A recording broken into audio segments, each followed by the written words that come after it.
Andhra Paris తెనాలిలో అధునాతన హంగులతో మీకు స్వాగతం పలుకుతోంది ఈ కన్వెన్షన్. వెడ్డింగ్స్, రిసెప్షన్స్, ఎంగేజ్మెంట్స్, కాన్ఫరెన్స్లు, సెమినార్స్ మరియు అన్ని రకాల ఫంక్షన్లకు అనువైన వేదిక.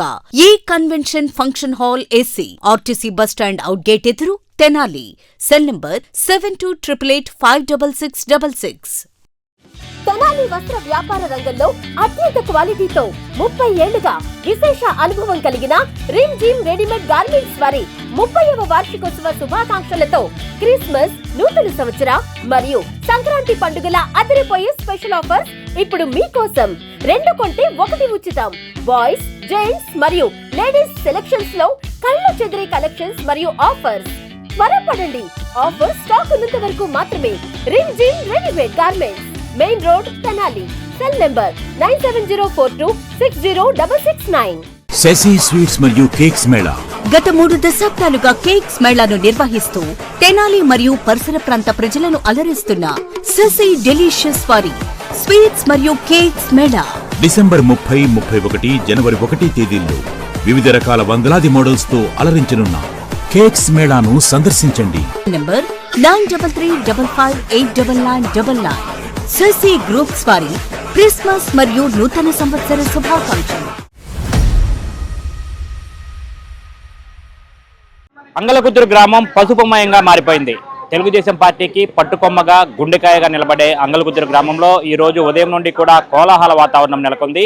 స్వర్గీయ ఎన్టీఆర్ కాంస్య విగ్రహ ఏర్పాటుకు భూమి పూజ కార్యక్రమం నిర్వహిస్తా ఉన్నారు. తెనాలి సమీప అంగలకుదురులో ఏర్పాటు చేస్తున్నటువంటి కార్యక్రమానికి అభిమానులందరూ కూడా పెద్ద ఎత్తున తరలివచ్చారు. ముఖ్యంగా గ్రామ పార్టీ ఆధ్వర్యంలో స్వర్గీయ నందమూరి తారక రామారావు కాంస్య విగ్రహాన్ని ఇక్కడ ఏర్పాటు చేయబోతా ఉన్నారు. ఇందుకు సంబంధించి భూమి పూజ కార్యక్రమాన్ని ఈ రోజు నిర్వహిస్తా ఉన్నారు. శనివారం ఉదయం నుండి పండుగ వాతావరణంలో ఈ కార్యక్రమం జరుగుతూ ఉంది.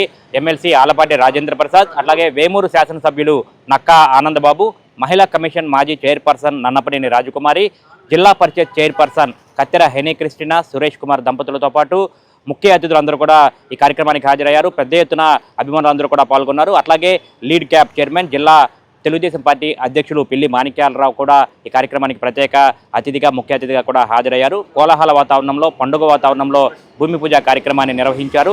ఈ వేదికగా కూడా ఈ సభలో పార్టీ కోసం అనునిత్యం పాటుపడుతున్నటువంటి కార్యకర్తలు, నాయకులను కూడా ప్రత్యేకంగా అయితే సత్కరించిన పరిస్థితి ఉంది.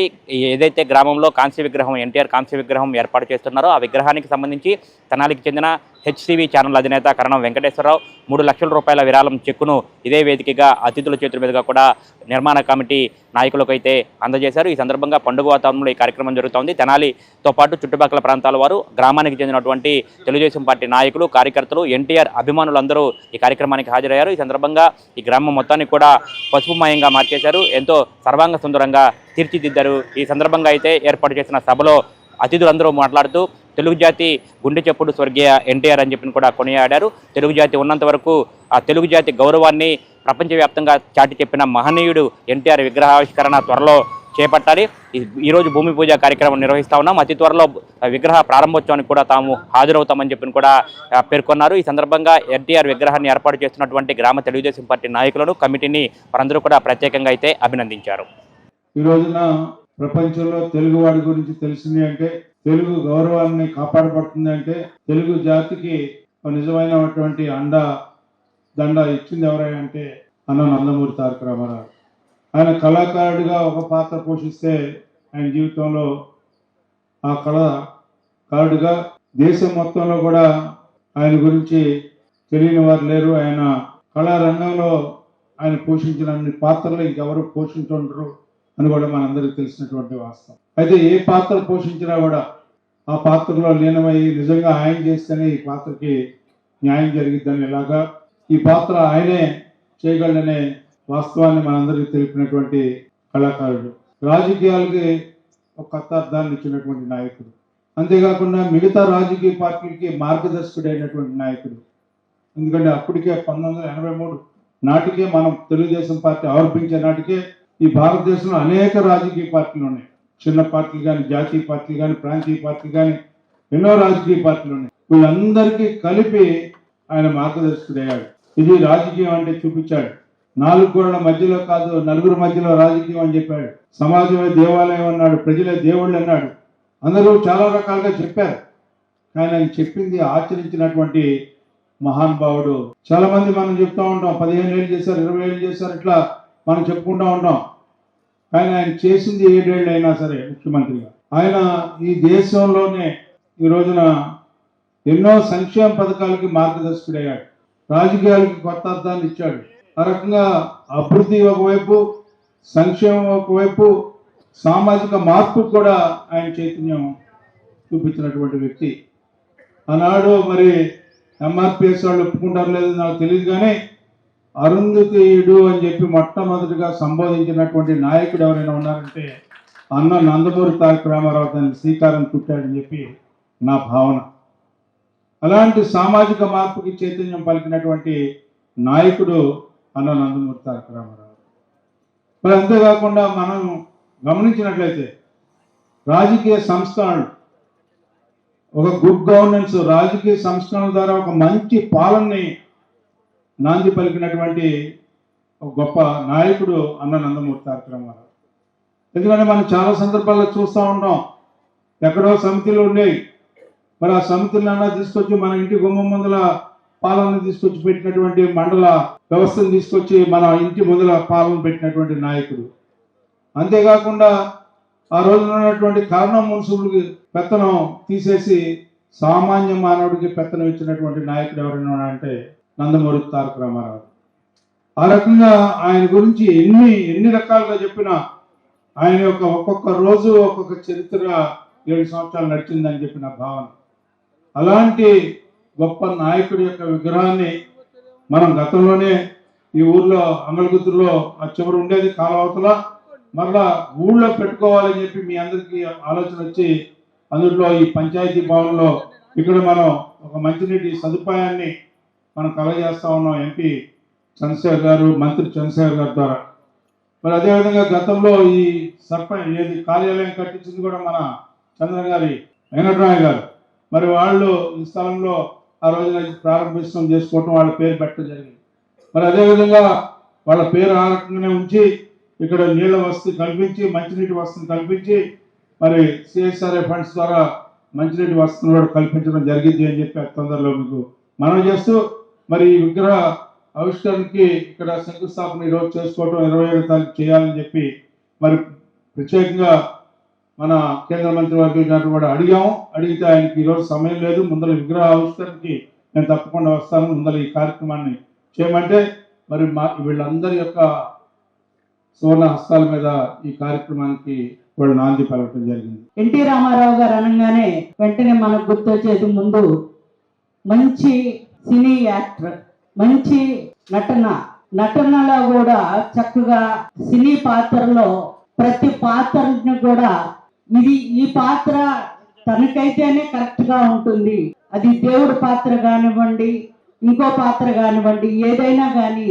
ఆ పాత్ర వేస్తే ఇది అన్నగారికే కరెక్ట్ గా, ఎన్టీ రామారావు గారికే కరెక్ట్ గా ఉంటుంది అన్నట్టుగా చక్కగా ఎంతో మరి నటనలో సినిమాలో మంచి పేరు తెచ్చుకొని ఒక నట సార్వభౌమంగా పేరు తెచ్చుకున్నటువంటి మరి ఎన్టీ రామారావు గారు తర్వాత తన రాజకీయ ప్రస్థానంలోనికి అడుగుపెట్టి బడుగు పేద బలహీన వర్గాలకి ఒక ఆశాజ్యోతిగా నిలిచి ఎంతో మంది పేదలకి సేవ చేసినటువంటి గొప్ప వ్యక్తి మన ఎన్టీఆర్ అన్నగారు. ఇప్పుడు అన్నగారు అన్నట్టు 2 కిలో బియ్యం 2 రూపాయలకి ఇచ్చి ఎంతో మంది పేదలను ఆదుకున్నారు. గృహం లేని వారికి గృహాలు కట్టించడం కానివ్వండి, మరి సంక్షేమ పథకాల విషయంలో ప్రతి సంక్షేమ పథకాన్ని అందించి ప్రతి ఒక్క పేదవాడిని ఆదుకున్నటువంటి విషయంలో మరి ముందుగా ఉండి ఒక గొప్ప వ్యక్తిగా, ఒక గొప్ప ముఖ్యమంత్రిగా నిలిచినటువంటి ఘనత ఎన్టీ రామారావు గారికి. అట్లాంటి గొప్ప వ్యక్తి గురించి ఎంత చెప్పినా ఈరోజు చాలదు, చాలా చెప్పుకోవచ్చు. వారు చేసినటువంటి గొప్ప గొప్ప పనులు, సేవా కార్యక్రమాలు. ఈరోజు మరి మనందరము వారి యొక్క కాంస్య విగ్రహాన్ని మన గ్రామంలో ఇలా శంకుస్థాపన చేసుకొని పెట్టుకోవడం అనేది మనందరికీ నేను ధన్యతగా భావిస్తున్నాను. విగ్రహ ఆవిష్కరణకి వెళ్ళాను కానీ విగ్రహానికి ఫౌండేషన్ వేయటం అనేది ఫస్ట్ వచ్చాను నేను. మరి అన్ని చోట్ల జరిగిందేమో నాకు తెలియదు. ఎంత గొప్ప విషయం ఇది. విగ్రహం తయారైనాక విగ్రహ ఆవిష్కరణ పిలుస్తారు, అలా కాకుండా విగ్రహం ఫౌండేషన్ వేయడం కూడా అనేది చేయటం అనేది ఒక మంచి పరిణామం. దీన్ని బట్టి నాకేమర్థమైందంటే ఈ ఊరు వాళ్ళంతా చాలా తెలివైన వాళ్ళు. ఫౌండేషన్ వేసిన దగ్గర నుంచి విగ్రహం కట్టే లోపల చాలా మంది దాతలు ముందుకు వస్తారు, మంచి పని చేస్తున్నారని మీకు సపోర్ట్ ఉంటుంది. అందుకే వాళ్ళు ఇంతమంది సపోర్ట్గా వచ్చారు. ఏదేమైనా ఎన్టీఆర్ గారి విగ్రహ మరి శంకుస్థాపన విషయంలో పాల్గొంటున్నందుకు చాలా సంతోషం. చాలామంది ఉన్నారు కాబట్టి ఎక్కువసేపు ఇంకా మాట్లాడటం బాగా కాదు, కానీ రెండే విషయాలు చెప్పి చాలా తీసుకుంటారు. ఈరోజు ఒకసారి ఆలోచిస్తే త్రేతాయుగంలో శ్రీరాముడిగా మనం చూసాం, ద్వాపరయుగంలో కృష్ణుని మనం చూసాం, రామాయణంలో రాజనీతిని చూసాం, మహాభారతంలో రాజకీయం చూసాం. ఆ రెండు పాత్రల్లో మన కళ్ళ కట్టినట్టుగా ఎన్టీ రామారావు గారు కనిపించారు. త్రేతాయుగంలో రాముళ్ళ, ద్వాపరయుగంలో కృష్ణుళ్ళ. కలియుగంలో ఒక అందాల రాముడిగా మన నటన చూసాం. అంతేకాదు తెలుగుదేశం పిలుస్తోంది రా అంటే కదిలొచ్చినటువంటి ప్రజానీకాన్ని, ఒక ఉద్యమాన్ని మనం చూసాం. అంతేకాకుండా ఆటుపోట్లు తినడం మనం చూసాం. అంతేకాకుండా రాముడు పాత్రలో నటించి మెప్పించిన ఆయన, కృష్ణుడు పాత్రలో మెప్పించిన ఆయన, అందాల రాముడిగా మెప్పించిన ఆయన రాజకీయ నాయకుడిగా ఎలా విజయాన్ని సాధించారంటే ఆయన ఒక్కసారి మనం ఆలోచిస్తే సామాన్యుడి సైకిల్ని ఎన్నుకున్నారు గుర్తు, పేదవాడి గుడిసెను ఎన్నుకున్నారు జెండాలో, కార్మికుడు యొక్క చక్రాన్ని ఎన్నుకున్నారు. అంటే కార్మికుడు, పేదవాడు, సామాన్యుడు, అలాగే నాగల్ని ఎన్నుకున్నారు రైతులు. కాబట్టి ఇవాళ రైతులను మర్చిపోయేటువంటి పరిస్థితి అక్కడక్కడ కనిపిస్తుంది. అటువంటి పరిస్థితిలో పేదవాడిని మర్చిపోయే పరిస్థితి కనిపించకుండా ఆనాటి నుంచి ఈనాటి వరకు కూడా తెలుగుదేశం పార్టీ వాటిని ఆచరిస్తూ వారి వారసత్వంగా వచ్చినటువంటి నందమూరి తారక రామారావు గారు వారసుడిగా వచ్చినటువంటి చంద్రబాబు నాయుడు గారు అదే పందాలో పేదవాళ్ళకి న్యాయం చేస్తూ పేదవాళ్ళకి అనేక పథకాలను ఇస్తూ మన ముందు మన నాయకుడిగా మనం గౌరవిస్తున్నాం.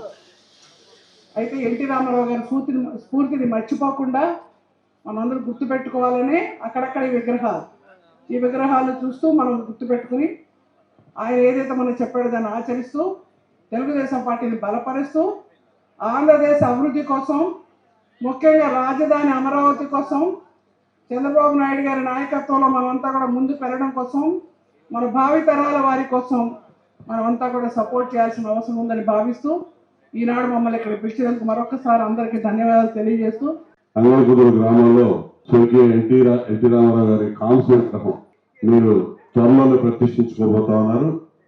ఆ కార్యక్రమానికి శంకుస్థాపనకి మమ్మల్ని అందరినీ ఆహ్వానించినందుకు చాలా ఆనందంగా ఉంది.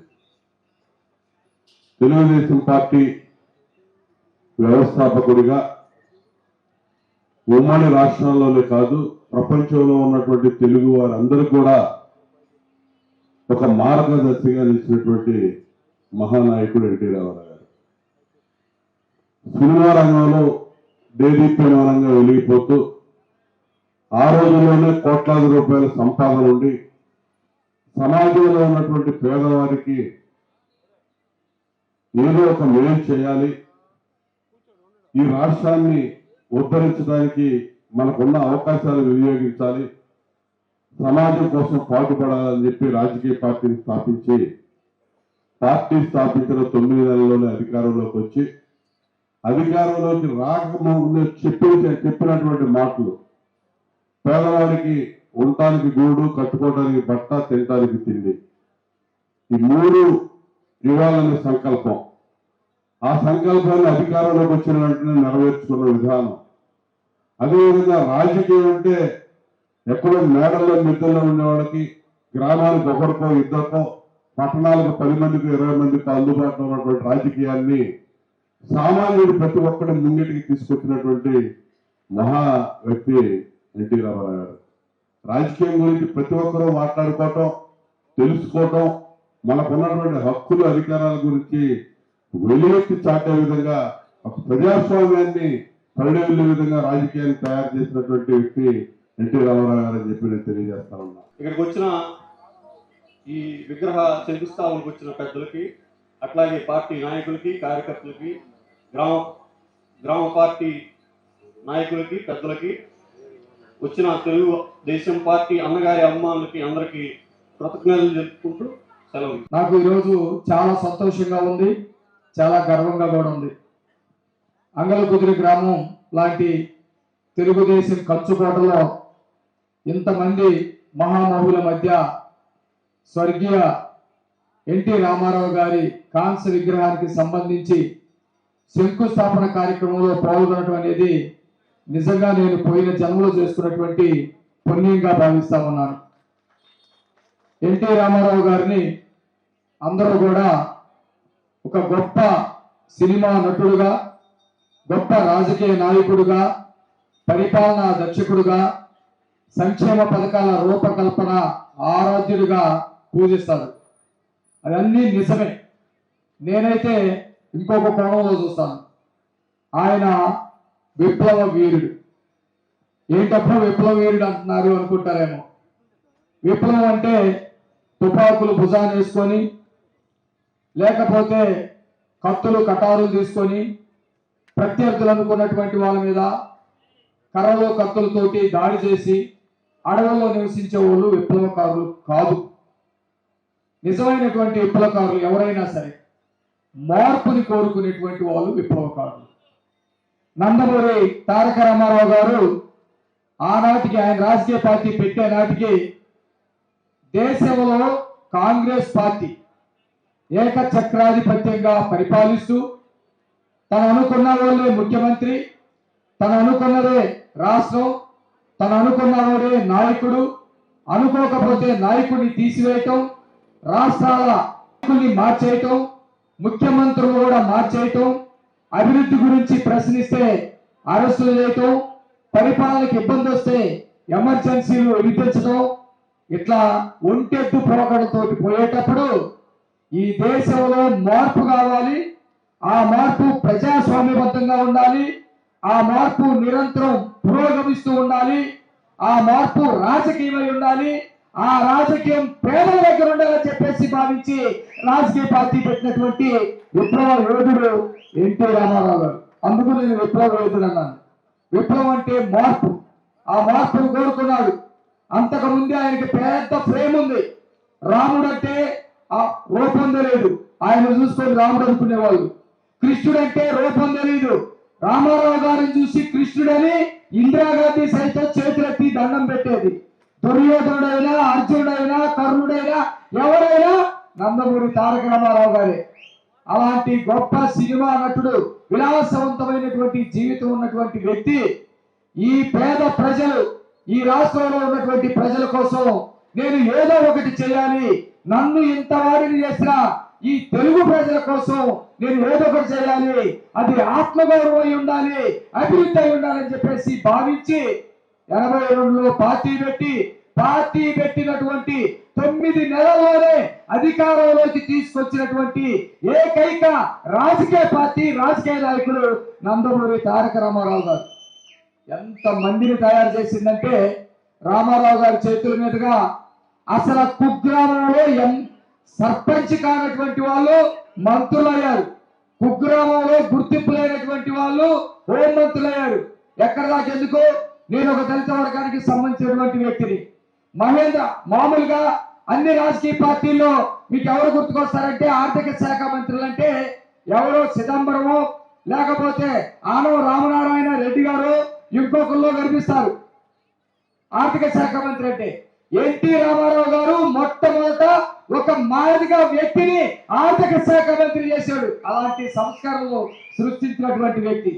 ఏమి ఉద్యోగాలు చేసినటువంటి వాళ్ళకైనా పెన్షన్లు ఇచ్చేది, కార్గిల్లో ఉన్నటువంటి వాళ్ళకైనా పెన్షన్లు ఇచ్చేది, జీవితకాలం వ్యవసాయం చేసి పంటను పండించినటువంటి రైతు చివరి కాలంలో పేదరికంలో ఉన్నప్పుడు, వృద్ధాప్యంలో ఉన్నప్పుడు పెన్షన్ ఇవ్వకూడదా?